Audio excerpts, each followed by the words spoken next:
team ke? Okey, tekan continue jangan tekan leave meeting pula. Okey, baik. So, 3 perkara. Kalau saya jumpa dengan orang bisnes, saya akan bercakap kepada mereka tentang 3 perkara ni. Memang takkan terlepas daripada sebutan ingatan saya tentang 3 perkara. Pertama, saya difahamkan tadi, Puan Kak Syah sebut tadi kan, ada rakan-rakan kita daripada non-Muslim kan. Okey, bila saya sebut dalam konsep agama Islam, okey, sahabat-sahabat daripada non-Muslim nanti relatekan dengan agama masing-masing. Gitu, okey. Jadi izinkanlah saya untuk bercerita dari konsep agama Islam. 3 perkara apabila saya berjumpa dengan orang bisnes, maka saya akan suka bawa tajuk check and balance. Kenapa tahu? Sebab bila kita lupa nak check, maka kita takkan mampu untuk balancekan antara kehidupan dunia dengan kehidupan akhirat.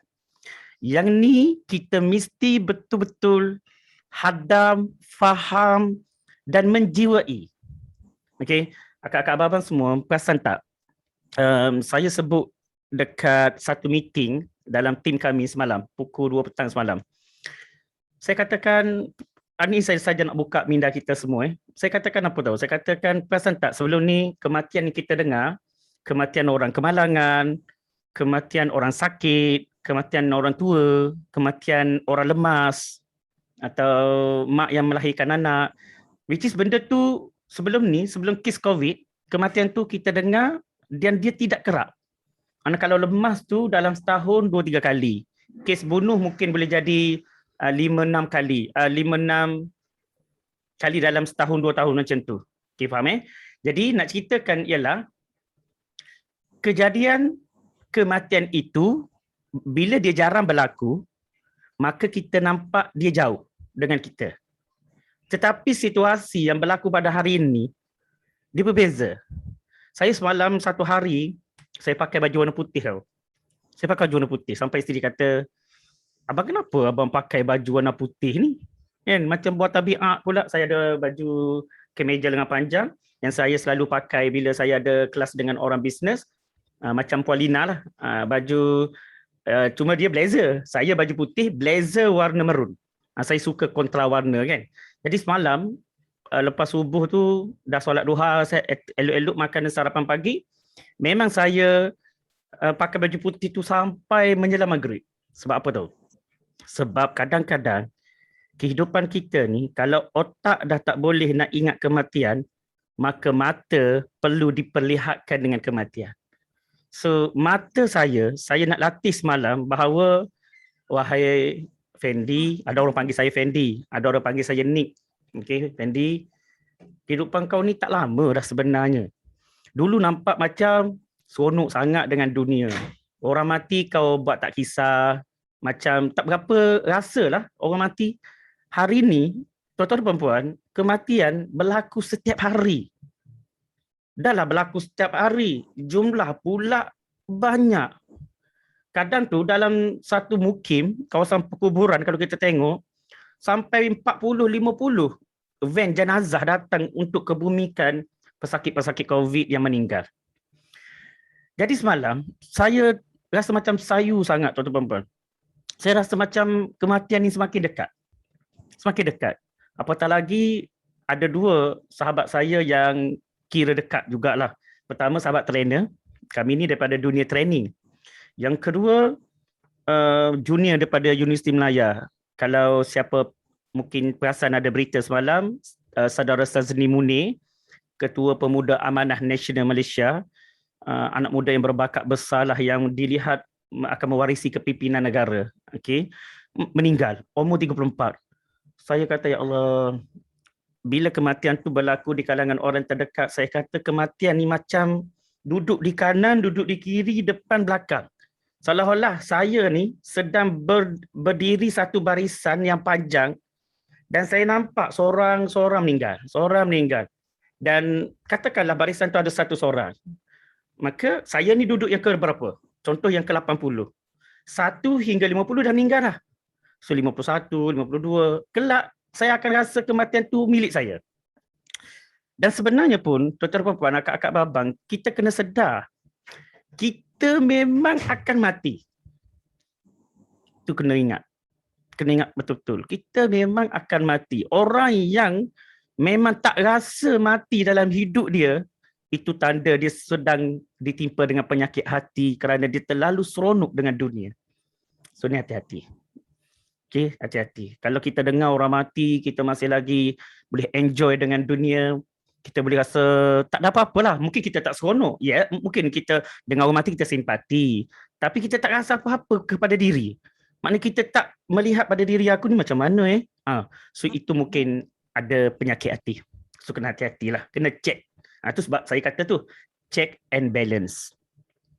So saya sangat suka bila ada peluang untuk jumpa dengan orang bisnes. Sebab apa tahu? Sebab orang bisnes ni dia ada duit. Dia ada duit.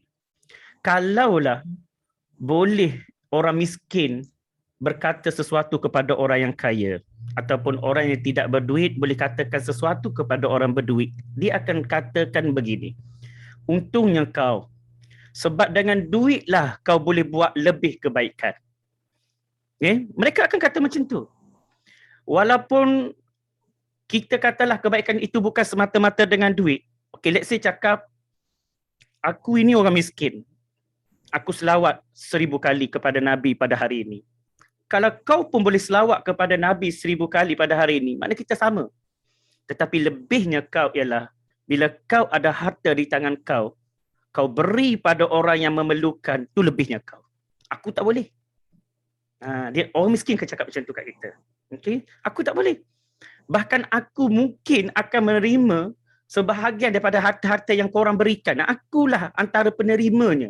Penerima zakat, penerima hibah, penerima harta sedekah. Akulah.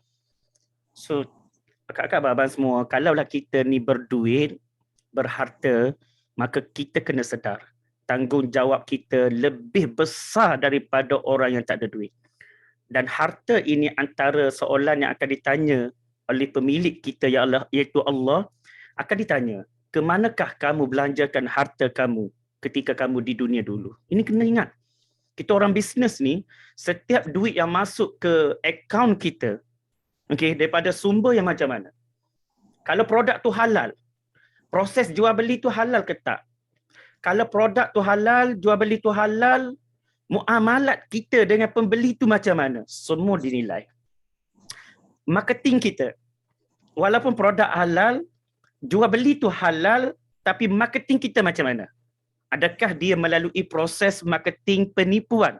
Saya ada video terbaru dekat TikTok, 2 video yang latest. Video yang paling latest adalah video kematian sahabat saya tu. Video yang sebelum tu, menipu dalam marketing. Antara perkara-perkara yang saya dapat lah, ini bukan kita sebut sembrono, tak. Memang kita nampak benda ni berlaku dan dia adalah salah satu penipuan yang berlaku dalam banyak-banyak penipuan marketing. Antaranya ialah, dia ada produk, okay. Saya ni, produk ni Allah, kalau tuan-tuan puan-puan boleh nampak berlambak produk dekat saya ni, ada orang hantar untuk saya review. Tak boleh saya nak review lagi sebab view tengah drop sekarang ni. Ni antara ni. Ni strawberry milkshake ni, dia minta saya review produk. Elok lepas saya buat satu video tu, barang ni sampai. Kalau barang tu sampai sebelum saya buat video tu, ada video tu 70,000 views juga. Yang saya ceritakan tentang kalau lupa baca bismillah, kalau masa minum dengan makan, macam mana kita nak buat? Saya ingat saya nak review produk lah. Kan? Maknanya saya ni bukan jenis review direct. Saya minum-minum, alamak lupa lah. Okey, tuan-tuan tahu tak? Kalau kita lupa masa minum dan makan, tiba-tiba pun kita teringat lupa baca bismillah. Macam mana kita nak buat? So kita bacalah bismillah ya awaluhu wa akhiruhu. Tapi nak ceritanya, susu ni best. Itu panggil campaign secara soft sell lah. Tapi elok video tu dah dibuat sampai produk ni. Saya kata tak apalah, tunggulah dulu. Nanti saya sampai ilham, saya buat. Saya tanya, tarikh bila expired? Dia kata 2022. Tunggulah. Saya kata, tunggu. Aku nak dapat idea. Dah lah, we tengah drop sekarang ni. Okay, siapa-siapa yang ada dekat TikTok, take note siapa mereka yang ada kat TikTok sebagai newbie. Ni berita terbaru. Sebab kita orang ni memang akses dengan beberapa staff TikTok Malaysia, admin. So ilmu, pengalaman, pengetahuan, knowledge semua kita ambil dapat akses direct. Sekarang ni TikTok Malaysia tengah layan newbie. Siapa-siapa newbie yang memang rajin upload video, memang video dia akan ditolak naik ke FYP. Dan pemain-pemain lama, dia kata kau sabar sikit, kau sabar sikit. Dah 100,000 followers, relax lah bro. Kau bawa yang ni, yang tengah 100 orang, 200 orang, yang 1,000 orang, bagi dia orang naik. Sebab TikTok ni, dia nak ramaikan content creator dekat TikTok. Itu cara TikTok bermain, gameplay dia. Okay, newbie tu maksudnya berapa followers Ustaz? Contoh, newbie tu dia bukan bergantung pada followers. Dia bergantung kepada berapa lama dia dekat TikTok. Contoh dia baru masuk dalam seminggu ni, 2 minggu ni. Memang pintu terbuka. Pergi buat video. Okay, satu hari 3 video upload. Okay. Kalau contoh kita dah masuk 3 tahun. Followers kita 150. Itu bukan newbie. Itu otai yang berkarat. Dah masuk 3 tahun 150. Buat apa? Aduh, something wrong betul. Okay. Sebab TikTok ni engagement dia lain. Saya dekat Facebook, friends penuh 5,000, followers 6,000 lebih. Dekat IG 2,700. Tengah baru nak belai balik Instagram.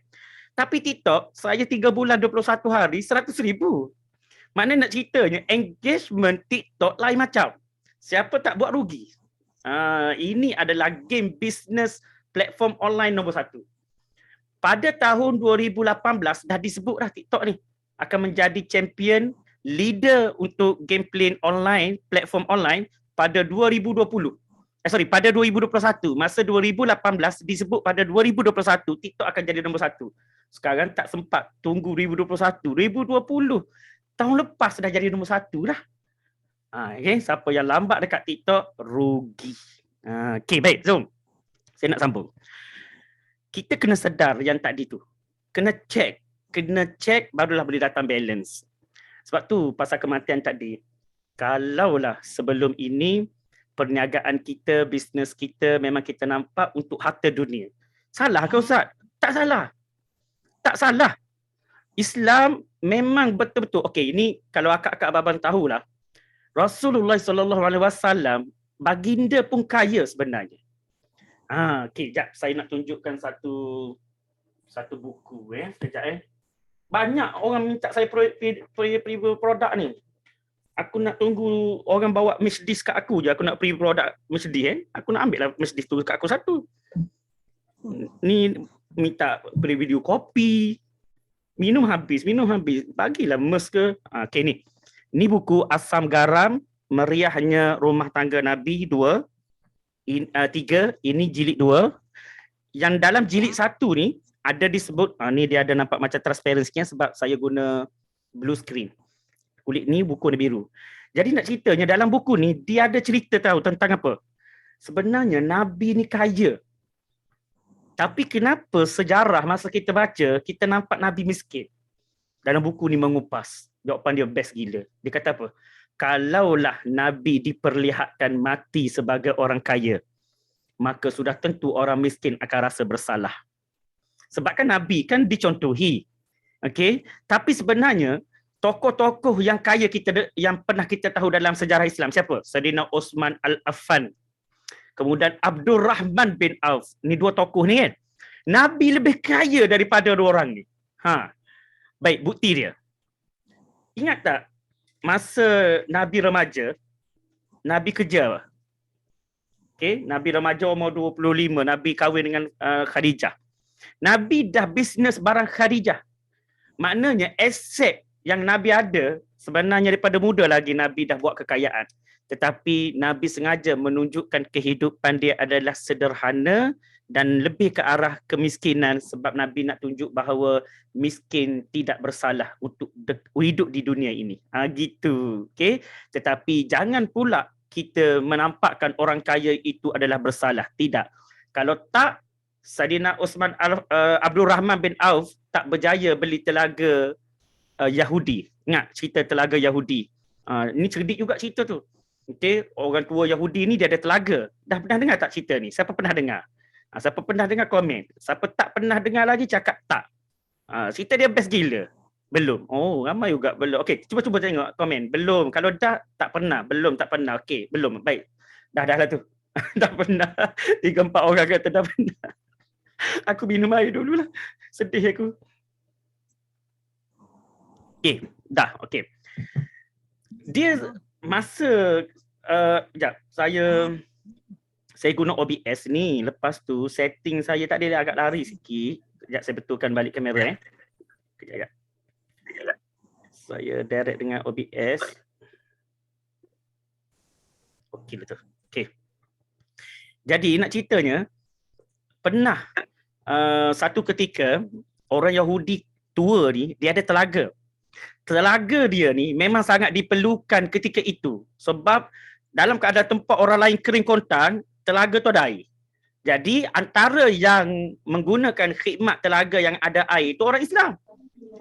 Jadi orang tua Yahudi ni, saya pendekkan cerita. Orang tua Yahudi ni, dia ambil keuntungan daripada orang Islam yang menggunakan. Dia ada bayar dinar-dinar masa tu. Okay. Jadi nakkan ceritakan, Abdul Rahman bin Auf ni cerdik. Maka dia pergi bincang dengan orang tua Yahudi ni, dia kata, pakcik, macam mana kalau kita buat sistem giliran? Hari ni pakcik guna, besok saya guna. Esok lusa pakcik guna, kemudian selepas tu saya guna. Okay. Orang tua Yahudi berfikir, kau nak bagi berapa? Dipendekkan cerita, Saidina Abdul Rahman bin Auf kata, okey, saya akan bagi sejumlah ini. So pakcik bayangkan, kalau tak terima kaedah ini, pakcik hanya dapat duit daripada individu Islam yang orang Islam yang gunakan ni. Tapi kalau pakcik setuju untuk buat sistem giliran, hari ini saya guna, esok pakcik guna.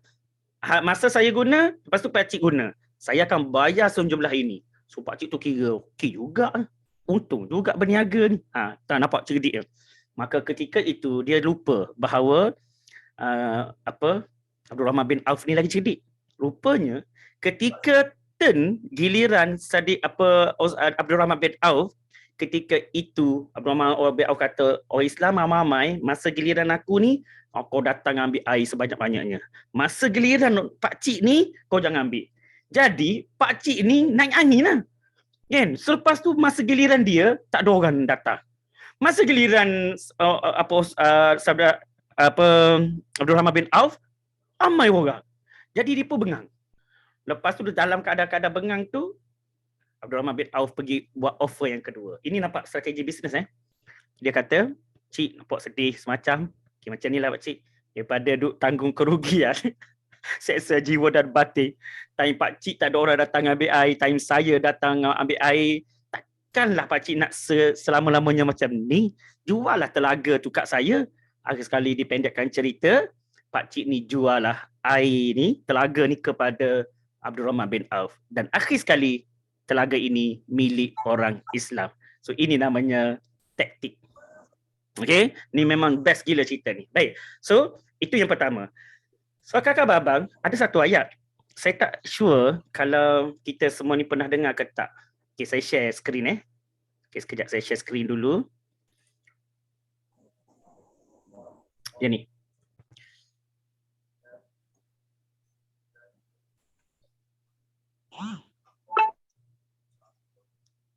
Okay, nampak tak? Matlamat hidup. Okay, nampak Ada terlindung sikit dengan saya lah ke belakang tu kan. Okay, cuba tengok ayat ni. Zujina linnasi hubbus syahawati minan nisa wal banin wal qanatiril muqantarati minaz zahabi wal fiddati wal khailil musawwamati wal an'am wal hars zalika mata'ul hayatid dunya wallahu indahu husnul ma'ab. Mari kita tengok maksud dia. Tak apa, lepas ni boleh rujuk ni ayat ni balik. Dijadikan terasa indah dalam pandangan manusia cinta terhadap apa yang diinginkan. Okay, dengar tu. Allah sebut awal-awal lagi dalam Quran, dijadikan terasa indah pada pandangan kita ni, manusia ni, cinta, kita rasa love, kita rasa sayang terhadap apa yang kita nak. Sebab tu kalau kita perasan tak, kita nak harta, kita rasa love sangat dengan harta, rasa nak sangat-sangat. Nak kereta, impian kereta ni, nak wildfire, rasa nak sangat-sangat.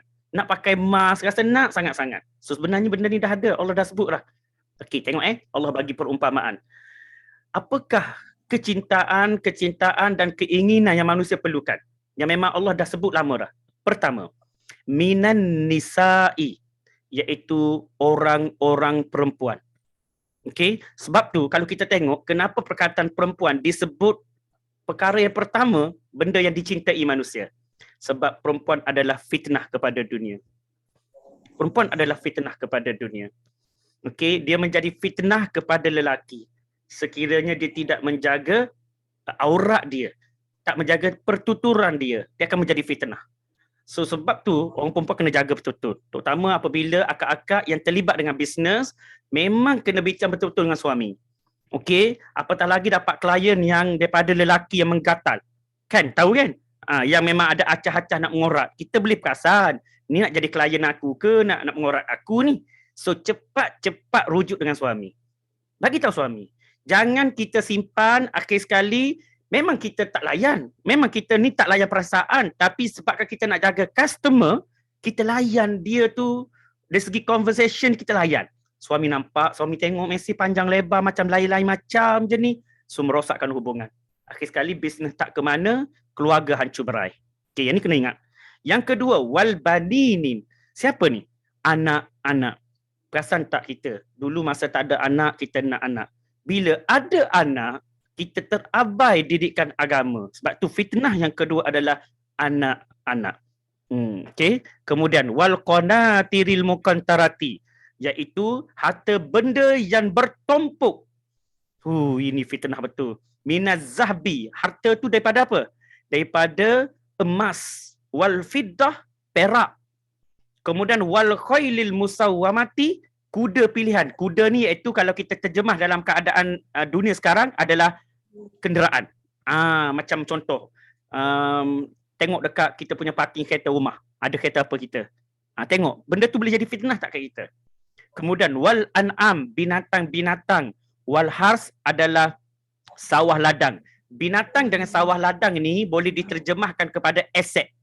Aset, harta yang kita ada. Maknanya kita aset rumah, aset duit-duit dekat tabung-tabung, pelaburan kita. Okay. So Allah sebut di belakang, zalika mata'ul hayatid dunya, itulah kesenangan hidup di dunia. Wallahu inda husnul ma'ab, dan di sisi Allah tempat kembali yang baik. Okay, so kita dapat sesuatu daripada situ. Okay. Dapat sesuatu daripada situ kan. So sebenarnya kalau siapa-siapa yang tak pernah dengar ayat ni, dia seolah-olahan satu panahan yang masuk dekat hati kita.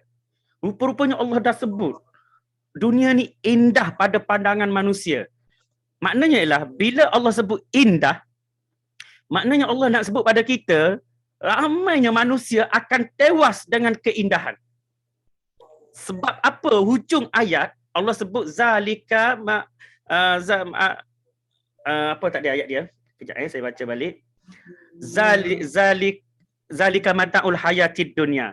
Wallahi indahu husnul ma'ab. Di sisi Allah tempat kembali yang baik. Bermaksud Allah nak sebut macam ni. Wahai manusia, wahai hamba-Ku, sedarlah. Aku cerita benda ni, realiti ni. Indah-indah ni kau akan hadap dalam hidup kau. Perempuan, anak-anak, emas, tanaman, aset, harta, semua kau akan nampak benda tu indah. Bila indah, benda tu kau sayang. Bila kau sayang, susah kau nak lepaskan. Dan Allah ingatkan kita di hujung ayat, di sisi Allah tempat kembali yang baik. Bermaksud apa? Semua keindahan-keindahan yang kita cinta di dunia ini, harta suami kita, anak kita, bisnes kita, aset kita, income dekat bank kita, saving kita, semuanya itu bila Allah memerintahkan malaikat mencabut nyawa, datang cabut nyawa kita ketika ini, hilang segala-galanya sekelip mata. Nampak? Boleh? So kena sedar yang ni, kena ingat. Sekelip mata. Allahu Akbar. Katakanlah hari ini saya ada aset 2 juta. Tengah-tengah bercakap ni, saya tumbang. Mati. Maka 2 juta ni dia akan jadi apa? Dia akan jadi warisan. Keluarga saya akan menguruskan harta ini. Kalau baik pengurusan, saya dalam kubur, eloklah, indahlah, senanglah. Tapi kalau buruk pengurusan, derita saya dalam kubur. Sebab tu harta ni jadi fitnah. Kalau dapat pada waris kita yang tak boleh menguruskan dengan baik mengikut cara Islam. Maknanya hutang kita dia tak utamakan. Dia mewahkan dulu hidup dia orang. Harta faraid ni kalau dah dapat, sepatutnya hutang dulu kena selesaikan. Contoh kalau kita mati, kita tinggalkan duit katalah dalam 500,000. Contoh 500,000 ni kena kalkulit dulu hutang si mati. Contoh Kak Syah meninggal, contoh Kak Syah bukan doa ni Kak Syah. Okay. Anak-anak kena ambil harta Kak Syah untuk selesaikan dulu hutang Kak Syah ni. Sebab tu akak-akak abang, jangan lupa untuk kita senaraikan hutang-hutang di satu tempat yang mana anak-anak wajib tahu. Nak, ni sini semua. Ni mak nak pesan. Ni ambil nota ni. Ramai mak ayah terlepas pandang. Ni sini. Lepas solat maghrib ke, lepas solat isyak ke panggil. Panggil anak yang besar-besar lah. Jangan anak yang 2 tahun, 3 tahun, dia orang tak tahu apa. Anak yang besar panggil. Long, ni mak nak cerita. Kalau jadi apa-apa pada mak kan, sebab mati-mati ni tengok hari-hari ya, mak takut mak tak sempat nak pesan kan. Okay, ni mak ada tulis ni. Okay, pada satu buku ni, ni semua hutang mak. Semua hutang mak. Lepas tu ada tengah-tengah ni hutang ayah. Okay, katakanlah ada berlaku apa-apa dengan mak dengan ayah, kau tengoklah senarai dekat sini. Harta mak yang mak ada tinggal sikit-sikit ni, selesaikan dulu hutang mak ni. Tahu tak apa jadi kalau kita tidak memperingatkan waris kita tentang hutang kita? Satu masa Nabi SAW dijemput untuk solat jenazah sahabat. Masa tu dikira sahabat lah sebab mereka pernah berjumpa dengan Nabi, beriman dengan Nabi. Kemudian soalan pertama Nabi tanya, adakah dia meninggalkan hutang? Maka dijawab oleh ahli waris, ada ya Rasulullah. Nabi kata, manalah aku nak solat jenazah kalau hutang dia tak selesai lagi. Kemudian Nabi pun mengeluarkan satu hadis, sesungguhnya orang yang tidak menjelaskan hutang dia, ruh dia akan tersangkut di pintu langit. So hati-hati. Sebab tu ada 2-3 hari viral seorang TikTokers famous jugalah. Saya rasa akak-akak abang-abang mungkin pernah tengok kot. Dia stitch video seorang member TikTokers lain lagi. Dia stitch, dia kata apa? Sebelum anda katakan kekayaan tidak boleh membeli kebahagiaan, make sure anda kaya dulu. Dan saya yakin anda akan tarik balik kenyataan anda. Saya tak tahulah akak-akak abang-abang dah tengok tahu video TikTok tu. Saya tengok, saya kata ya Allah, salah tu. Okay, dia kata, bagi dia adalah kekayaan boleh membeli kebahagiaan. Bagi dia. Sebenarnya, betul atau tidak kekayaan boleh membeli kebahagiaan? Sebab kalau kita tengok, kebahagiaan adalah satu benda berbeza dengan kekayaan. Orang yang bahagia tidak diukur dengan banyaknya harta. Tetapi orang yang bahagia diukur dengan tenangnya jiwa. Setuju tak? Okey. Sekejap, saya nak kena silence sekejap. Ada bunyi sikit. Tak apa, kita silence dulu Okey, supaya kita boleh lancar. Baik. Dia berpandangan kebahagiaan boleh dibeli dengan kekayaan. Maknanya ialah kalau kau tak kaya, kau takkan kecapi kebahagiaan. Itu ayat dia. Ayat yang yang terselindur di sebalik pendirian prinsip itu. Maknanya kau kaya dulu, baru kau tahu erti bahagia. Saya nak jawab mudah. Saya tak stitch lagi video tu. Saya duk fikir-fikir macam mana saya nak jawab video ni supaya dia tak terasa malu. Tapi pahaman ini perlu diperbetulkan. Sebab Islam ajar, kebahagiaan bukan terletak dengan kekayaan. Kekayaan tidak boleh melekat dengan kebahagiaan. Dia bukan satu badan yang sama. Bahkan kalau kekayaan ini dibawa keluar daripada kebahagiaan, still boleh bahagia. Kalau tak percaya, mari kita tengok. Atuk-atuk orang-orang dulu yang menoreh getah, kaya kok mana? Kaya kok mana? Anak 10 orang. Makan cukup-cukup, kadang-kadang garam je. Tapi bahagia tak? Bahagia. Sebab apa bahagia? Dia tak ada hutang. Sebab apa bahagia? Dia tak ada musuh. Sebab apa dia bahagia? Anak semua jadi soleh. So itu bahagia. Macam mana nak seronok Ustaz suasana kampung? Betul, suasana kampung. Wah, ya Allah, rindu betul aku dengan kampung ni. Sebab tu kalau letakkan kekayaan itu dengan kebahagiaan dan bila you miskin, you takkan rasa bahagia. Maknanya dalam masa yang sama, bahagia tu diukur dengan syukur kepada Allah sebenarnya. Ya kan orang tu miskin, boleh makan ikan je. Kan? Orang jiran sebelah boleh makan ayam daging, dia boleh makan ikan bilis. Dia cakap apa? Alhamdulillah. Boleh juga kita makan kan? Dah lah abang dibuang kerja. Anak-anak tengok seronok yang makan ada ikan bilis. Bahagia tak? Bahagia. Sebab hati dia menjernih, menyalahkan syukur. Ya Allah syukur, ya Allah syukur. Anak tengok ayah gembira, dia tengok mak gembira, mak ayah tengok anak-anak seronok. Tapi bayangkan seorang yang kaya raya, duit bertimbun, tapi tak boleh tidur malam. Sebab risau harta dia akan dirompak. Bahagia tak?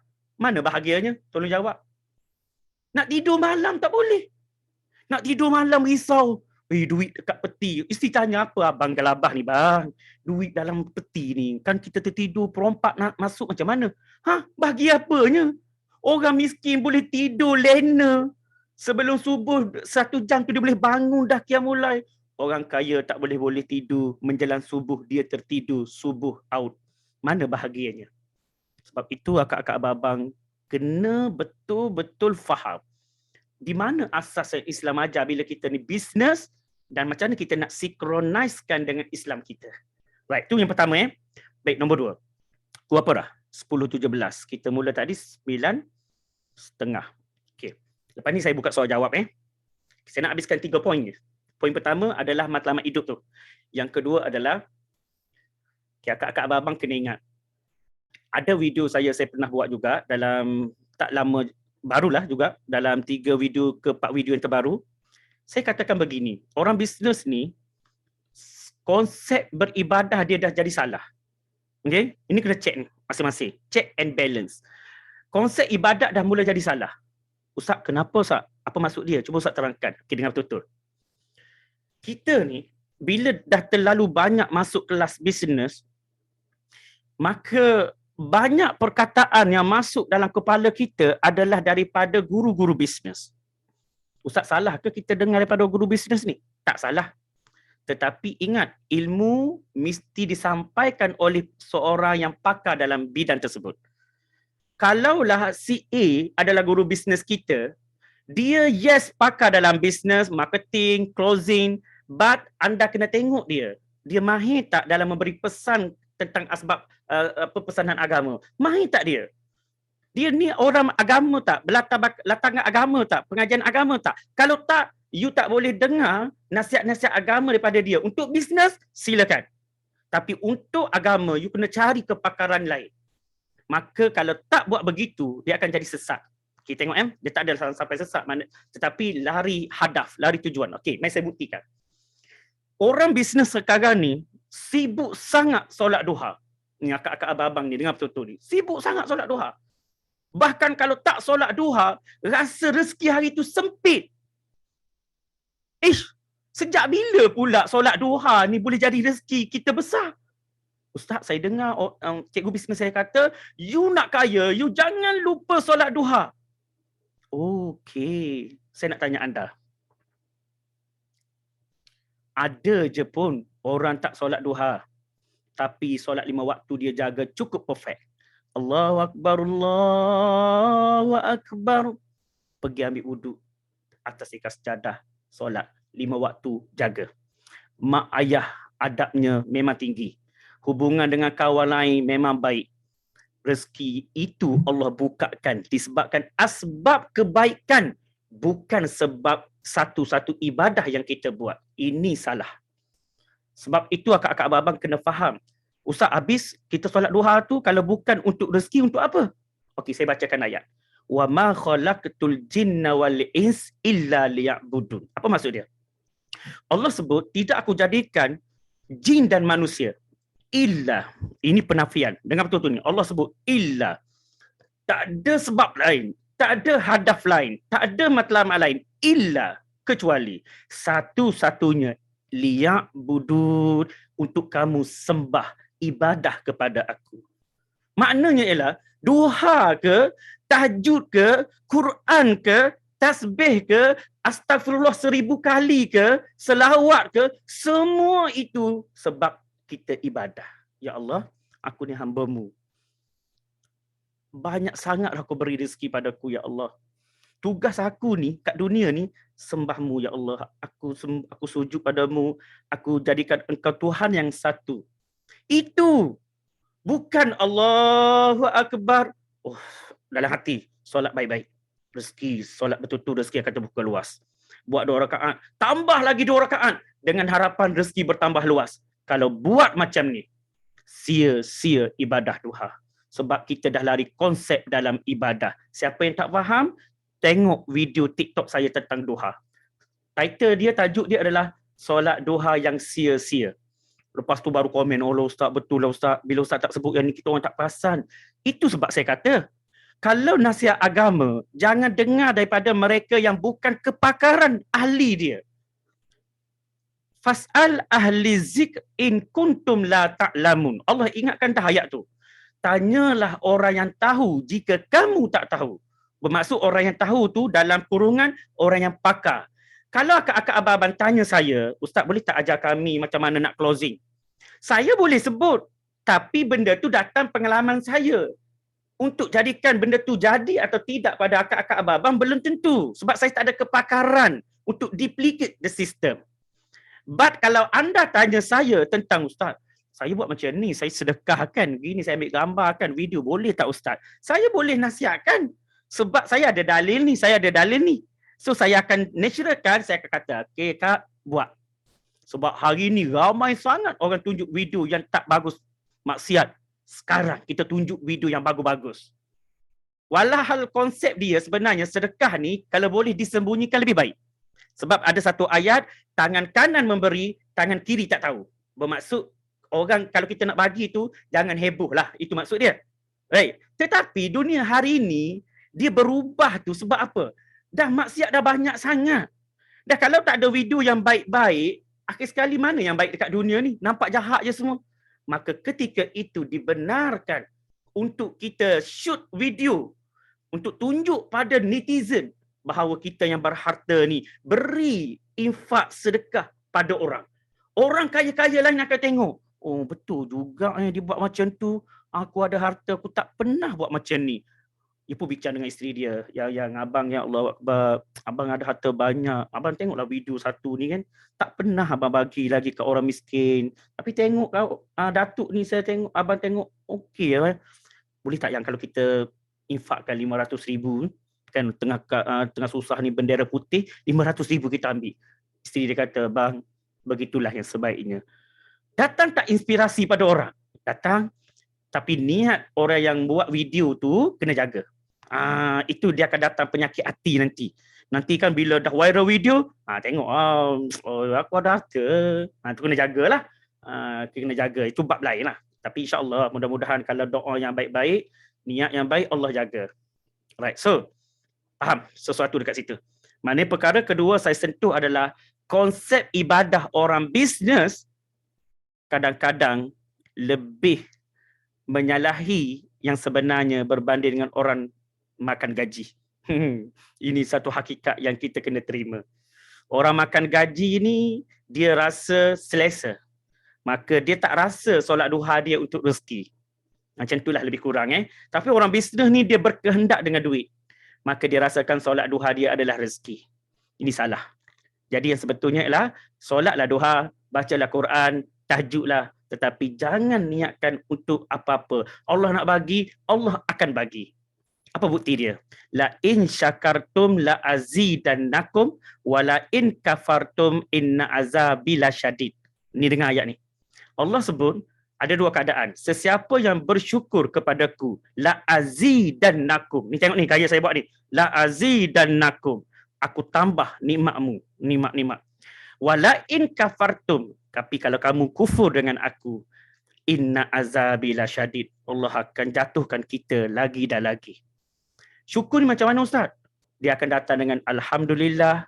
Lepas tu dia akan datang dengan perbuatan.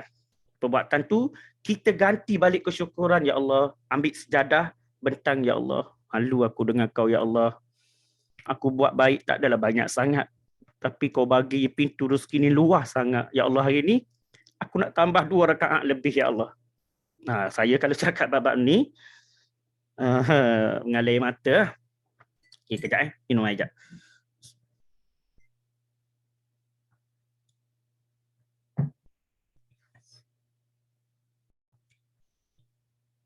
Okay. Maknanya lah, katakanlah sebelum tu solat duha kita 2 rakaat. Tapi Allah bagi rezeki banyak. Maka kita pun tambah lagi 2. Ya Allah, aku malu ya Allah. Aku buat 2 rakaat ni pun kau bagi besar. Ya Allah, aku nak tambah lagi 2 ni ya Allah. Bukan tambah tu sebab niat nak Allah tambah rezeki, tak. Tapi sebab rasa malu. Allah malu ya Allah. Dalam solat pun macam ni je pun. Kan? Bacaan pun tak sempurna. Tapi Allah, kau ni maha pemurah, betul lah. Itu. Dan kalau dapat sampai tahap amalan macam tu, tunggulah. Allah buka rezeki seluas-luasnya. Wa may yattaqillah. Ayat tu. Siapa yang bertakwa kepada Allah, Allah akan datangkan rezeki daripada arah yang tidak disangka-sangka. Kita duk jangka datang daripada kanan, datang daripada kiri. Kita duk jangka daripada kiri, datang daripada belakang. Kita tak sangka. Kita ingat bisnes kita ini yang datangkan income. Tiba-tiba bisnes yang kecil ini yang banyak melonjak income bulan ini. Itu namanya min haitsu la yahtasib, daripada sudut arah yang tidak disangka-sangka. Okey, itu yang kedua. Yang ketiga, sebelum kita buka soal jawab, adalah berkenaan dengan kehidupan kita ini akhirnya akan menemui titik noktah dalam perjalanan kehidupan di dunia. Titik noktah pasti ada. Garis penamat pasti dijumpa. Kadang-kadang kita menidakkan hakikat yang bakal berlaku kerana kita dah lihat dah, jiran kita dah pergi, sahabat kita dah pergi, ada ahli keluarga kita dah pergi, mereka dah jumpa garis penamat hidup di dunia. Kita kelak pasti jumpa. So semasa kita hidup ini lagilah, ketika Allah bagi lagi nyawa ni, buat betul-betul. Buat betul-betul. Bangun pagi, ya Allah, aku nak rezeki yang kau beri pada aku ni, aku nak asbab rezeki ini menjadi aku lebih baik kepada manusia lain. Dipanggil sebagai hablum minallah, hablum minan nas. Apa maksud hablum minallah? Hubungan dengan Allah, hablum minan nas, hubungan dengan manusia. Otak kita dah mula set kalau kita ada duit lebih. Okey, saya cerita ni kalau ada duit lebih. Kalau kita pun perlu dibantu, berpada-pada lah. Kalau kita ada duit lebih, bangun pagi kita tengok siapa orang yang aku nak tolong hari ni. Jangan berkira duit tu. Okay, tapi janganlah sampai kita bagi sampai keluarga pun tak boleh nak makan. At least kata RM50, RM100, RM50, tengok RM50. Siapa aku nak bagi hari ni? Okay, ada tak kawan aku yang susah? Menung sikit. Okay, ada. Call dia.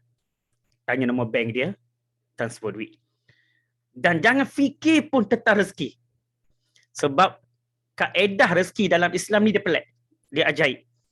Duit, bila kita belanja, okey, hakikatnya nampak hilang. Tetapi dari sudut agama dan barokah, duit yang kita belanja, bila hilang, sebenarnya dia bertambah. Buat dengan ikhlas. Nanti anda semua akan jumpa dengan kenikmatan yang luar biasa. Pasti. Sebab orang yang menerima harta kita, hadiah ini, katakanlah, dia betul-betul nak duit tu, hari tu. Anak dia nak makan, atau apa-apalah kehendak yang tinggi tu, tiba dapat kan, dia akan macam ni, ya Allah, syukur ya Allah, 3 hari dah tak dapat makan nasi berlauk, makan nasi saja, ya ada kawan aku bagi hari ni, seronok anak aku, ya Allah, bukalah rezeki untuk dia luas-luas. Dan kena ingat, doa orang yang diberi bantuan, doa ini mustajab. Dia ada 2 orang, doa orang yang dizalim dengan doa orang yang diberi bantuan. Doa orang yang dizalim pun mustajab, doa orang yang diberi bantuan pun mustajab. Dan ketika itulah min haitsu la yahtasib. Tak mana pula datang customer aku ni? Marketing rasa macam biasa-biasa je. Itulah dalam Islam ni dia pelik. Dia pelik. Sebab bila bercakap tentang barokah ni memang dia pelik. Dia amazing sangat. Dia ajaib. Benda yang ajaib dekat dunia ni adalah barokah. Kalau kita memang jumpa dengan barokah ni, oh ya Allah, subhanallah, takkan rasa miskin di dunia. Barokah ni kena cari. Okay, so sebagai penutupnya sebelum saya bukakan soal jawab, Okey, saya simpulkan 3 perkara yang saya bawa bincang tadi. Pertama, kenal dan ingat kembali hala tuju kita di dunia, matlamat hidup. Yang kedua, bila kita orang bisnes, kebanyakan konsep ibadah kita ni agak laris daripada konsep yang sebenar. So back kepada apa yang sebenarnya Allah nak. Illa liya'budun, semata-mata ibadah, bukan kerana lain. Kalau Allah nak bagi keluarga bahagia, ya Allah, aku terima.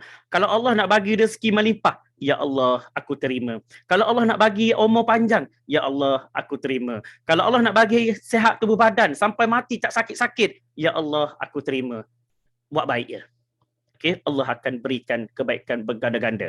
Yang ketiga, saya ingatkan dekat situ adalah manusia akan jumpa titik noktah hidup atau garis penamat.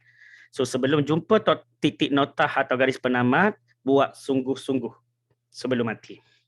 Right? So wallahualam, semoga perkongsian ini menjadikan kita semua bersemangat lebih lagi untuk berbisnes, kerana orang yang berada dalam dunia bisnes ni Allah pilih. Allah pilih. Sebab cabaran orang ada harta tak sama dengan orang yang tak berharta. So Allah pilih. Jadi bersyukurlah untuk kita ni menjadi lebih baik daripada orang lain. Alright? So saya tutup dulu dan saya buka soal jawab. Okey, wallahu a'lam.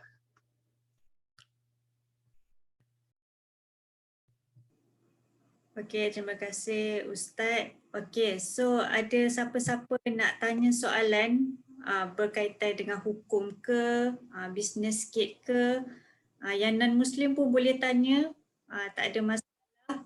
Okey, siapa yang nak tanya just unmute sahaja. Silakan.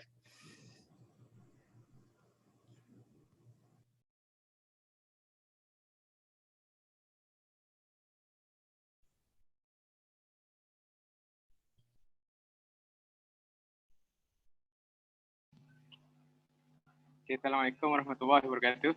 Assalamualaikum. Tuan Aiman Aiman. Okey, silakan tuan. Saya spotlight tu. Nak tanya Ustaz lah, nak dari segi mindset lah. Mungkin kalau kita tengok yang pandangan yang kalau kita tengok orang lain dari sudut usaha tu sama je macam kita buat. Tak, kadang-kadang orang tu kita pun buat macam tu. Tapi dari sudut rezeki tu tak sama antara kita dengan dia. Walaupun kalau kita tengok dari segi pandangan mata kasar tu usaha kira nampak lebih kurang je. Jadi macam mana kalau kita nak ubah mindset dia? Okey, baik-baik. Faham tu. Yang apa ditanya oleh sahabat kita tadi, ini antara yang apa berlakulah daripada kalangan orang bisnes. Bila dia melihat usaha dia dengan orang lain pun macam sama. Aku buat ni, dia buat ni. Aku buat ni sama. Tapi kenapa dia lebih pada aku? Okey, betul kan? Kenapa dia lebih pada aku? Pertama saya nak jawab, banyak benda yang kita nampak dan banyak juga benda yang kita tak nampak. Yang kita nampak Tuan Aiman adalah lebih dia dekat situ. Tapi percayalah, ada banyak benda lagi yang kita tak nampak. Yang kurang dia tu, kita lebih bertuah daripada dia. Kadang, bila dalam bisnes ni, dia rezeki dia banyak. Tapi cuba tengok kesihatan dia. Kita lebih baik tak daripada dia? Oh, kita lebih baik. Okey, dia banyak sakit. Contoh. Atau satu lagi, kita tengok rezeki dia banyak. Tapi hubungan dalam keluarga dia pecah. Tapi kita okey. Sebab tu dalam hidup kita ni, jangan kita membandingkan hidup kita dengan orang lain. Kalau kita tengok, kita ni selalu meletakkan orang lain sebagai kayu ukur, maka kita akan sentiasa rasa diri kita tak cukup. Okey. Jadi Tuan Aiman, nasihat saya dan untuk semua, teruskan dengan kerja kita. Okey, jangan tengok orang lain sebab rezeki ni Allah memang dah. Okey, saya bagi satu benda yang menguatkan jiwa kita semua. Belum kita lahir lagi. Maknanya kita ni memang di alam ruh ataupun dalam alam janin mak. Rezeki Allah dah tulis siap-siap. Apa maksud dia? Ar-Rahman, Ar-Rahim. Ni sebabkan ada kawanan Muslim kita, tak apa saya sebutkanlah. Saya sebutkanlah. Ambil sebagai knowledge. Alhamdulillah Rabbil Alamin, Ar-Rahman, Ar-Rahim. Tahu tak apa beza Ar-Rahman Ar-Rahim? Ar-Rahman sifat sayangnya Allah kepada semua makhluk dia. Kau Islam ke, kau tak Islam ke, kau beriman dengan aku ke, kau tak ke, aku sayang semua. Kau hamba-Ku, kau ni aku cipta. Itu Ar-Rahman. Tapi bila masuk dekat Ar-Rahim, dia very specific kepada Muslim only. Sebab tu kalau kita faham ayat ni, kita rasa risau tak bila kita tahu Allah sayang dengan kita? Nak rasa risau lagi tak? Tak perlu dah. Nak rasa macam cemas tak bila kita rasa rezeki kita tak cukup? Sedangkan sebelum kita lahir, Allah dah tetapkan dah rezeki siap-siap pada setiap orang ni ada rezeki. Okey, bukti yang kedua. Itu bukti pertama. Bukti yang kedua. Dalam satu ayat, saya lupa ayat apa, Allah bagi perumpamaan seekor burung keluar pada waktu pagi, dia tidak akan balik ke sarangnya pada waktu petang tanpa makanan di paruhnya. Itu burung. Burung ni, apa kerja dia dekat dunia? Memimpin? Tak. Jadi Perdana Menteri? Tak. Burung? Kan? Keistimewaan dia adalah mendengar azab kubur. Memang dia boleh dengar. Sebab tu kalau kita tengok tiba-tiba burung lari, duduk atas dahan tiba-tiba lari. Ada ulama kata dia sedang mendengar azab kubur, so dia takut dia lari. Itu keistimewaan dia beri kepada binatang-binatang termasuk burung. Burung pun Allah jamin keluar waktu pagi, takkan balik burung itu ke sarang melainkan ada makanan di paruhnya. Maknanya kita ni yang Allah lagi sayang sebab kita ni khalifah, sudah tentu ada rezeki. So pandang kepada apa yang kita dapat, jangan pandang pada orang lain. Bila kita pandang pada apa kita dapat, melahirkan syukur. Allah, terima kasih, aku nak buat lebih terbaik. Boleh tak Ustaz kalau saya nak tengok dia juga? Nak tengok dari sudut apa? Saya nak tengok dari sudut inspirasi. Silakan. Contohnya, kenapa dia boleh jadi macam tu lebih baik? Cuba kita tanya dia, ada tak amalan-amalan khas yang dia buat yang kita tak pernah buat? Masa tu kita bolehlah ambil. So gitulah Tuan Aiman. Okay? InsyaAllah rezeki Allah ni memang dah ada dekat kita. Rezeki tak salah alamat. Kita buat sungguh-sungguh, jadi hamba yang baik, rezeki itu akan datang dengan sendiri. Boleh Tuan Aiman? Okay. Terima kasih Tuan Aiman yang bertanya. Okey, orang lain? Saya tengok dekat ruangan chat ada soalan daripada Syakiyah Azman. Dia tanya apa hukum tayang duit di media sosial Ustaz? Dan ada lagi lah. Baik. Tengoklah kepada tujuan dia. Kalau dia tayang duit, saya lebih kepada innamal a'malu binniyat. Setiap perbuatan itu tidak lahir kecuali mesti bermula dengan nawaitu, niat. Innamal a'malu binniyat. Ini hadis. Jadi senang cerita mudah. Kalau dia tunjuk duit untuk rasa bangganya dengan apa yang dia dapat, ini salah. Dia panggil dah masuk dalam satu kelompok orang riak, bahkan boleh jadi ujub dan yang paling takut takabur. Okay, sedangkan harta tu Allah bagi. Sekejap je kalau Allah nak tarik. Tapi kalau dia buat tu, ya Allah, hari ni ramai orang susah. Tapi ya Allah, kalaulah dia tahu bisnes aku ni boleh tolong dia, ya Allah, suntikkanlah cetusan hati dia orang ni. Kita pun tunjuk duit tu berpada-pada. Contohnya kita buat, Assalamualaikum warahmatullahi wabarakatuh, saya nak share dengan anda semua, saya happy sangat. Ini ada dekat tangan saya ni ada beberapa duit, which is benda ni saya dapat hari ini jualan saya. Saya nak anda faham apa perasaan saya, di mana bila saya berbisnes ni saya dapat macam ni, Allah sukanya. Salah tak? Tak salah. Cara kita menyampaikan. Kan dia datang dengan niat. Kalau niat tu bersih, tindakan tu akan jadi clean. Kalau niat tu kotor, tindakan tu kita boleh nampak lah. Kan kalau dia ambil nak duit dia tabur macam tu kan. Tengok duit ni banyak. Tu niat macam mana? Okay, kita memang tak boleh baca niat orang, tapi kita boleh agak, niat ni macam tak bagus je. Okay, so pandangan saya, buatlah selagi mana tidak keterlaluan. Okay, dan tak mendatangkan fitnah. Once dia jadi fitnah, stop. Dia macam tu. Ustaz, macam mana nak bersihkan hati supaya niat kita untuk beribadah adalah kerana Allah? Mula-mula ajar dulu untuk ikhlas. Lama-lama Allah akan datangkan ikhlas itu sebagai anugerah. Mula-mula paksa dulu. Okey, buang semua. Ya Allah, sebelum ni aku solat sebab nak rezeki. Ya Allah, sebelum ni aku zikir, aku dengar zikir ni boleh menambahkan rezeki. Tapi bila dengar apa slot Una malam ni, rasa macam salah konsepnya Allah.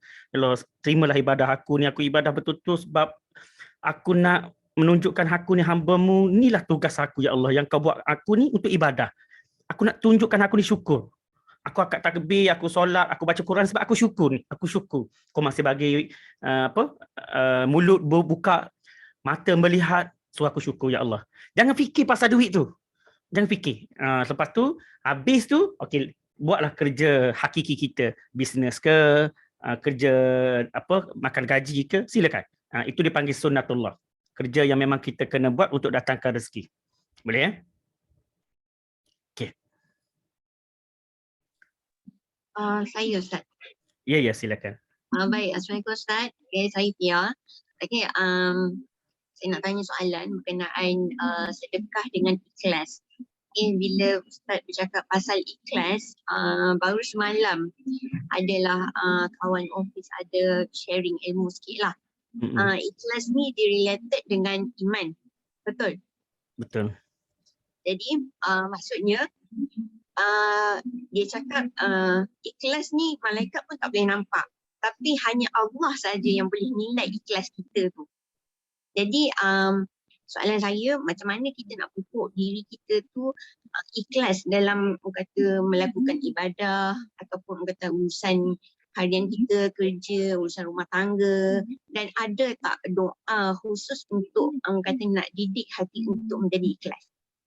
Itu soalan saya. Terima kasih. Okay, baik. Bab doa ni, yalah kita fahamlah. Mungkin ada saya banyak juga share doa. Ustaz, saya tak boleh baca lah dalam bahasa Arab kan. Okey, so saya bagi singkatan paling mudah. Doa yang paling mudah, antara doa yang disukai oleh Allah juga adalah doa yang kita hayati. Okay, saya jawab itu dulu. Doa yang kita hayati. Maknanya kalau baca bahasa Arab dan sampai kita tak boleh nak hayati sebab tak faham, okey, dia jadi bagus tapi tak terlalu bagus. Jadi macam mana nak jadi bagus? Baca doa yang kita boleh faham dan kita hayati. Maknanya adalah doa tu datang daripada diri sendiri. Ini saya bagi untuk general. Contohnya, ya Allah, jadilah aku ni manusia yang ikhlas kepadamu. Sampai kita fahamlah. Mana kalau kita buat tu, kita rasa boleh deep. Boleh rasa macam tersentuh hati. Doa tu mustajab. Ya Allah, didiklah aku ya Allah. Didiklah hati aku jadi ikhlas. Susah ya Allah, tapi didiklah. Jadilah aku ni mukhlisin.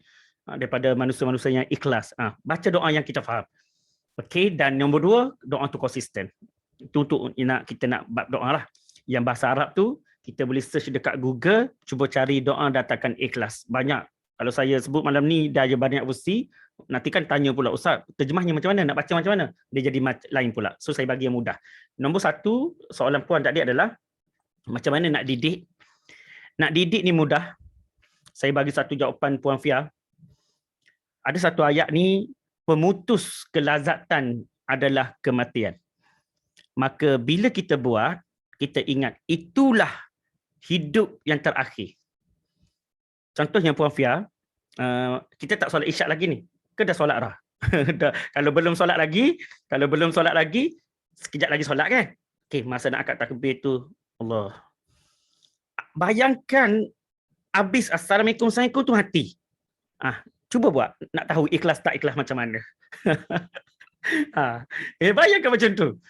Payah nak buat benda tu. Payah. Sebab tu kalau kita tengok, kadang-kadang orang banduan yang dihukum gantung, mereka ni terpilih. Kita ni tak tahu mati. Tapi banduan yang dihukum mati, gantung sampai mati, mereka tahu mati. Contoh, hari ni hari Isnin. Jadual mati hukum gantung hari Jumaat. Macam mana? Cuba bayangkan. Isnin, Selasa, Rabu, Khamis. Sampai saat tu pukul 10 pagi akan dihukum. Badan dia memang lembek dah. Lutut tak boleh jalan. Sebab dia tahu dia akan pergi ke satu tempat, tali gantung, habis. Masa tu, saya boleh rasa tahap dia punya ibadah, kalau boleh dia solat duha yang terakhir, itu kemuncak ibadah yang paling terbaik dalam hidup dia. Itu sebab apa? Sebab dia nak tahu mati dia. Sebab dia tahu mati dia.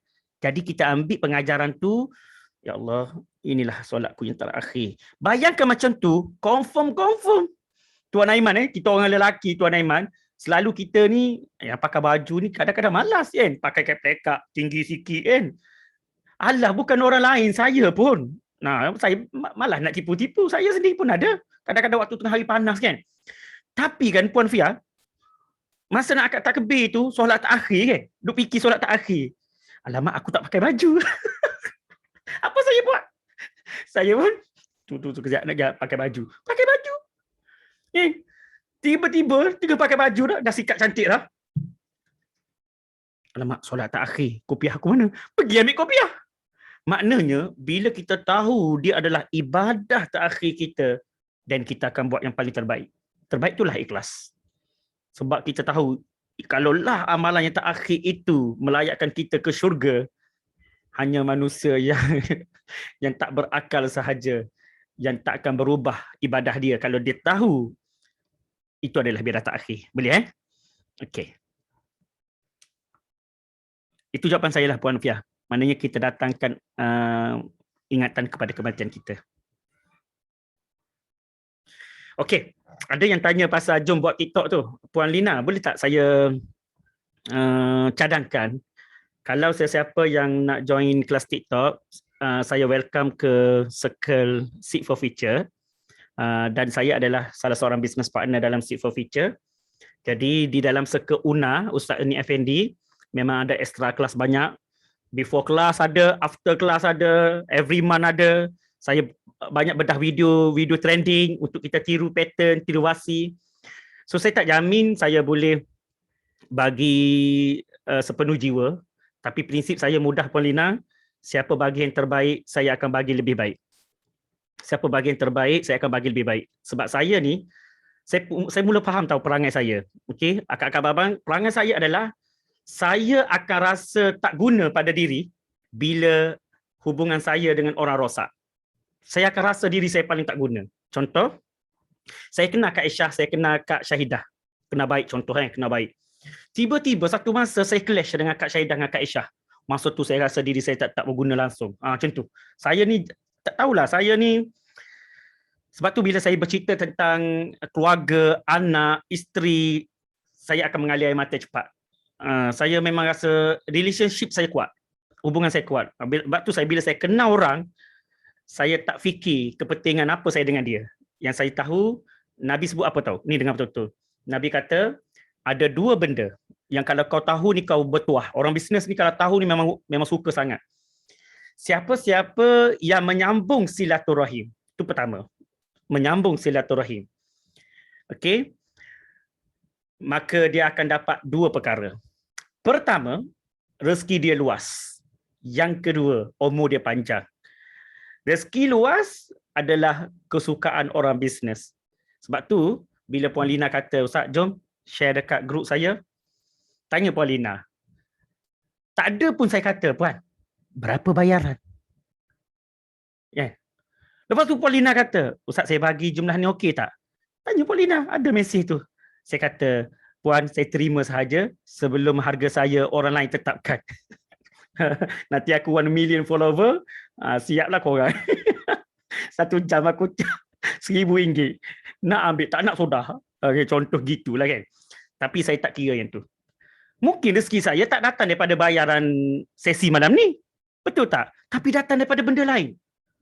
Contohnya, ada di kalangan kita hari ini, ya Allah, panjangkanlah usia Ustaz ni. Saya panjang usia. Ya Allah, berilah kesihatan pada Ustaz ni. Sihat tubuh badan saya. Ya Allah, jauhlah daripada hasad dengki, sihir orang. Akak-akak abang-abang tahu tak? Dunia media sosial online sekarang ni menakutkan adalah sihir. Takut. Gila sekarang ni. Dulu sihir, face to face. Baru boleh buat sihir. Sekarang boleh sihir jarak jauh. Jangan main. Dia dah berkembang mengikut teknologi. Memang boleh santai orang daripada jauh. Jadi, akak-akak abang-abang saya ni kalau nak kira agak outspoken juga dekat TikTok. Tapi saya tak terlalu lantang. Sebab kita nak cakap takut tu tak takut. Tapi kita menjaga perasaan orang juga. Cuma kadang-kadang kita terfikir juga. Kok ada orang yang marah kat kita, hantar sihir. Tapi Alhamdulillah. Dengan amalan yang ada, sedikit ilmu, berkat doa orang. Saya selalu sebut, kalau 70 orang saya jumpa, saya kata apa? Akak-akak, doakanlah kesihatan saya. Saya minta tu je. Saya minta tu je. Saya tak nak mati dalam sakit. Saya nak mati tu mati sihat. Macam tu. Kan? Mati tengah sujud ke, mati tengah baca Quran ke. Allahu Akbar. Betul tak Kak Syah? Kan? Ini mati tengah mengumpat orang. Mati tengah mengumpat. Tengah-tengah mengumpat Allah tarik nyawa. Allah. Tak tahu nak mana kita nak pergi. Saya minta doa tu. Jadi satu benda yang saya nak alu-alukan, kalaulah nak belajar TikTok, yang bukan untuk cari keuntungan dunia sahaja, tapi saya ni banyak ingatkan kepada akhirat juga. Sebab tu saya kata, akak nak gelek, fikir dulu lah. Sebab bila video masuk FYP, kena ingat, dulu, masa kita gelek kat kampung, orang kampung je boleh tengok kita gelek. Sekarang, gelek dekat media sosial, bukan orang kampung. No, Indonesia pun boleh tengok. Kalau video tu FYP 1 million, aurat kita nampak kan? 1 million tengok dosa kita. Bertambah dosa tu cepat. Sebab tu saya kata, kalau nak belajar TikTok, datang belajar dengan kami, masuk ke UNA, nanti saya bagi link pada Puan Lina. Ada kelas September. Kelas Ogos, hari ni tengah jalan satu hari, esok slot saya. Esok slot ke mana hala tuju content creator. Slot saya, slot penutup. Ogos memang tak boleh lah sebab tengah jalan. Masuk September. Tiket dah nak habis lah. Kena cepat lah. Okay. Harga dia RM54 saja Puan Lina. 54 untuk 2 kelas. 2 hari kelas. Belajar closing, belajar buat editing video, belajar buat konten. Macam itulah. Dan belajar TikTok. Alright, terima kasih. Ada apa-apa lagi tak yang boleh saya bantu? Soalan-soalan? Saya okey je. Kalau kata, Ustaz, boleh tak buat sampai 5 pagi? Okey? Akak-akak saya sembang. Saya nak tutup Zoom. Aku nak pergi makan. Aku tak makan lagi. Saya punya perangai. Saya ni Allah. Isteri tahu dah. Abang, pukul apa malam ni? Pukul 9. 9:30. Okay. Kita siapkan makanan ni. Saya ni kalau makan tu tersuntut, contohnya pukul 9 baru nak makan sebabkan saya ada 9:30 punya session, saya tak akan makan. Itu perangai saya. Sebab saya nak kena siapkan everything. Saya nak bagi yang terbaik. Dan saya makan bila tahu? Lepas sesi lah. Kalau pukul 12 habis, 12 saya makan. Macam tu. Saya punya passionate saya berkongsi Kak Syah, memang tak tahulah. Saya pernah pergi ceramah dekat Sabah masa sebelum zaman COVID. Saya pergi dengan tim saya. Boleh tak saya cerita ni? Dalam masa 1 minit. Cerita ni best. Saya selalu cerita. Saya pergi Sabah. Masa atas kapal terbang tu, saya gemetar. Demam. Lepas tu tim saya kata, Ustaz, macam mana ni? Nak cancel tak? Saya kata, tak payah cancel lah. Sampai dekat Kota Kinabalu, touchdown petang tu, menggigil kuat lagi. Masuk hotel, menggigil lagi. Lepas tu tak boleh tidur malam tu. Esokkan tu, tim saya kata, Ustaz, kita cancel, tak boleh ni. Teruk sangat ni. Ngasuh semuanya kan. Lepas tu saya cakap apa? Tak apa, kita pergi je. Sekali, pergi je. Assalamualaikum warahmatullahi wabarakatuh. Hilang demam. Nak cari mana? Dia punya passionate tu, nak ceritanya, otak boleh dimanipulate tau. Maknanya otak sampai tak ingat, oh kau demam ni. Dan bila saya demam balik, Assalamualaikum warahmatullahi wabarakatuh, jumpa lagi kita. Sesi tahun depan kalau ada. Demam balik. Macam tu. Tu saya. Maknanya saya tak perlu pergi klinik lah. Dia orang tahu, Ustaz bagi mic ya dekat dia. Dapat mic dengan dia, dengan mic dia telan. Jadi saya macam itulah kat abang-abang. Saya memang jenis yang suka berkongsi. Selebihnya doakanlah saya. Okey, kalau gitu kita tutuplah sesi malam ni Puan Lina. Saya serahkan pada Puan Lina balik. Ustaz, satu soalan yang tertangguh. Berkenaan ni pasal testimoni. Okey, macam mana kita tahu yang kalau Muslim, kalau perempuan kita share testimoni yang terbuka auratnya, kita faham kita kena jaga auratnya. Testimoni lah. Tapi macam mana kalau kita ada customer yang non-Muslim? Hukum tu macam mana? Kadang-kadang benda tu bercelaru juga. Adakah kita boleh share di public ataupun kita kena hide? Okey, gambar tu adalah milik non-Muslim. Tapi kita nak share gambar tu. Macam tu? Betul. Okey. Dia gambar Muslim pun ada pendapat mengharuskan. Faham tak? Maknanya yang tadi Puan Lina tanya gambar non-Muslim. Kalau gambar tu terdedah aurat yang Muslim pun kita boleh tunjukkan. Okey? Dengan cara kita adalah untuk tunjukkan benda sisi lain. Tapi kalau itu saya sebut pandangan lah. Ada pandangan ulama begitu. Tapi kalau betul-betul orang tu memperhalusi, Dia akan blurkan kawasan-kawasan tertentu dan dia akan pilih gambar-gambar yang aurat. Itu lebih baik. Itu lebih baik. Baik, yang gambar non-Muslim tak ada masalah. Boleh tunjuk. Paling mudah untuk kita faham, kan sekarang kan Olimpik. Okey, sekarang kan Olimpik. Mana ada orang berlumba lari pakai jubah? Ada pakai jubah? Saya tak jumpa lagi. Kalau ada, saya nak pergi tengok sekejap lagi. Dia akan datang persoalan. Boleh tak kita tengok atlet yang tak tutup aurat? Baik, dia dua keadaan. Bagi orang tu, sudut mazhab Syafi'i tak boleh. Tapi jangan lupa, mazhab lain boleh. Jangan terkejut. Hanafi membenarkan aurat lelaki nampak lutut. Okey, kita letak Hanafi tepi, kita ambil mazhab kita, mazhab Syafi'i. Ustaz, habis mazhab Syafi'i katakan tak boleh. Tak boleh tu dia. Kita tengok ni boleh. Macam tu pula. Faham? Jadi hukum ni luas. Jangan risau. Jangan risau. Okey. Yang penting kalau kita ni nak jaga dari sudut, ada orang soleh, dia jaga satu-satu, dia perhalusi. Dia kata, rasa bersalah lah dedahkan gambar testimoni Muslim yang tak tutup, yang buka tudung ni. So dia nak pilih yang lain. Itu lebih baik. Macam tu. Okey. Kita kalau ada pilihan, kita pilih yang lebih baik. Itu jawapan saya. Alright.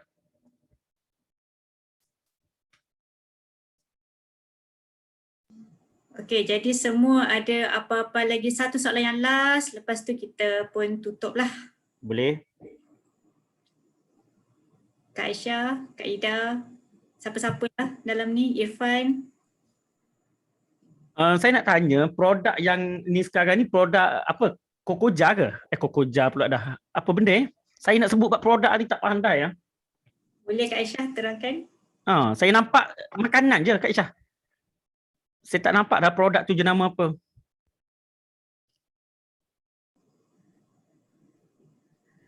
Sekejap ya. Tu Kak Syedah tunjuk tu. Sekejap. Saya spotlightkan Kak Syedah sekejap. Kita ada ini Chokodap Ustaz. Okey. So dalam Chokodap ni kita jual base kita adalah coklat. Dan memang macam-macam jenis coklat lah. Okey, maknanya dalam tu adalah coklat lah. Ya, coklat. Kalau nak tengok satu-satu coklat yang jenis macam ni. Okey. Harga berapa tu? Harga berapa? Kalau kot satu ni RM37. Murah ya? Murah. Rasa dia sedap sangat. Kalau nanti kita orang akan bagi kat Ustaz juga ni. Ya ke? Itu sebenarnya tujuan tanya tu. Nak mengesahkan sahaja. Alhamdulillah. Terjawab juga jawapan yang aku nak. Ada kat sahaja gurau. Rasa yang ni. Ustaz kena rasa yang ni. Ini mana yang tu? Edition je. Okey. Yang warna. Okey, faham. Ini strawberry. Kita bukan guna pewarna tau Ustaz. Dia memang pure. Pure strawberry tu. Memang rasa strawberry dia. So memang Ustaz kena rasa. Baik. Boleh. Anak-anak saya suka ni. Ya, budak-budak memang suka. Satu lagi budak ajak Ustaz. Satu lagi. Boleh.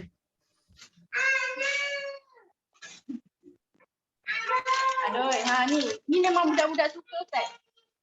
Dia apa tu? Dia macam coklat dalam. Okey. Mana nanti nak makan buka. Itu kan yang kecil-kecil tu. Faham. Tekstur dia macam mana? Dia punya coklat dalam. Dia dalam dia coklat, tak ada kacang ke apa, memang dia milk coklat. Okey. Berapa tu? Satu plastik tu? Ini memang satu plastik RM47.500 gram. Okey, ada berapa unit? Ada berapa unit? Berapa unit dalam ni? Berapa yang kat sebab nampak dia macam ada plastik lagi dalam tu kan? Bungkusan kecil tu. Ada 100 lebih. 91. 100 lebih Berapa tahun dah produk ni Kak? 61 pieces. Berapa tahun dah produk ni dalam pasaran? Tu Lina tunjuk tu. Sekejap saya tambahkan spotlight Lina sekejap. Daripada tahun 2015. Okey, dia macam tu. Alright. Nanti kalau sampai rumah nanti saya cuba buat dekat TikTok nanti, mana tahu kan ada orang nak, dia order lah. Boleh Ustaz? Kita ada truffle yogurt juga Ustaz. Apa tu? Yogurt? Truffle dengan yogurt. Ni truffle ada 3 jenis truffle. Okey. Dia jenis ni. Baik. Yang ni pun sedap Ustaz. Ustaz memang kena rasa semua. Nanti kita orang bagi semua jenis. Allah Akbar, terima kasih banyak. Makan coklat lah saya minggu ni. Okey, terima kasih Kak Syeda. Penerangan yang jelas. Okey, Puan Lina, ada apa kita Okay, rasa tak ada apa dah. Sekarang pun dah pukul 11. Tapi kami nak buat spin the wheel lucky draw. Cuma nak tanya, Ustaz nak stay ke tengok kami bermain? tak. Silakan je. Nanti saya mute-kan dan saya stop video saya pergi makan lah. Nanti saya bagi host dekat Lina. Nanti Lina nak tutup lah. Jangan risau, saya punya Zoom ni berbayar, guna je. Okey, terima kasih. Tapi sebelum tu mungkin kami nak doa penutup lah kot. Walaupun kami tak tutup lagi, mungkin doa Ustaz manalah. Saya nak ambil gambar sebenarnya. Boleh tak? Nampak ramai buka video malam ni. Aduh, saya jarang jumpa meeting buka video ni. Ke Lina dengan Kak Syah marah ni. Dia biasa leader marah. Kau buka video malam ni ya? Kau siap nanti aku bagi tahu Ustaz. Sebab saya jumpa gaya-gaya bisnes kan. Dia malu nak buka video ni. Sekejap, saya ambil gambar Ada berapa ni? Oh, ramai juga Terima kasihlah datang malam ni. Dia sebenarnya kan ada Tok Guru saya kata, antara petua panjang umur banyakkan berkongsi. Dia kata gitu. Saya pun, waktu-waktu COVID ni takut aku. Aku nak berkongsi biar panjang umur je.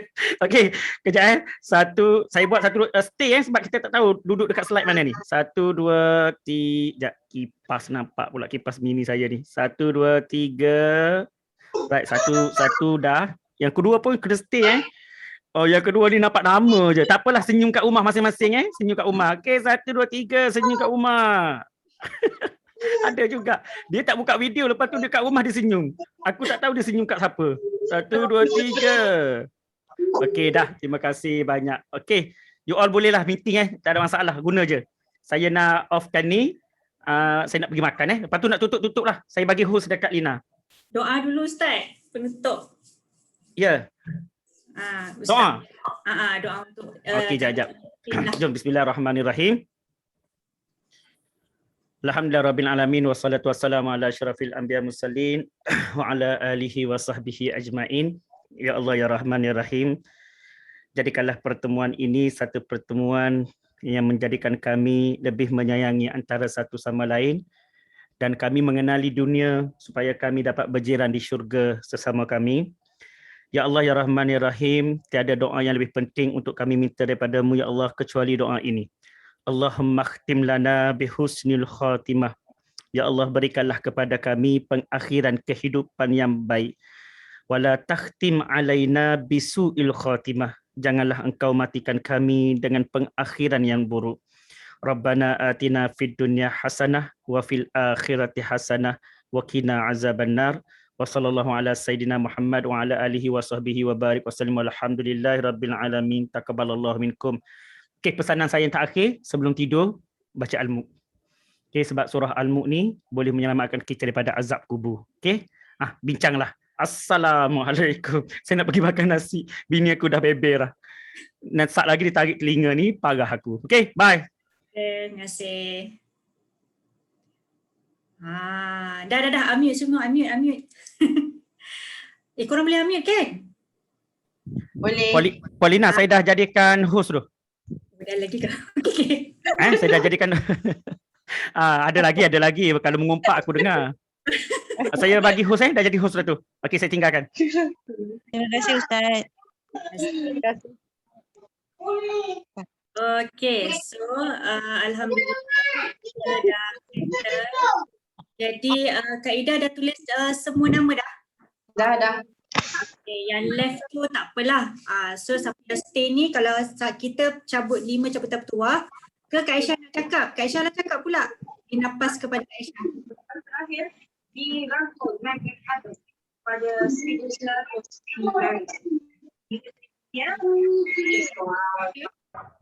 fresh beat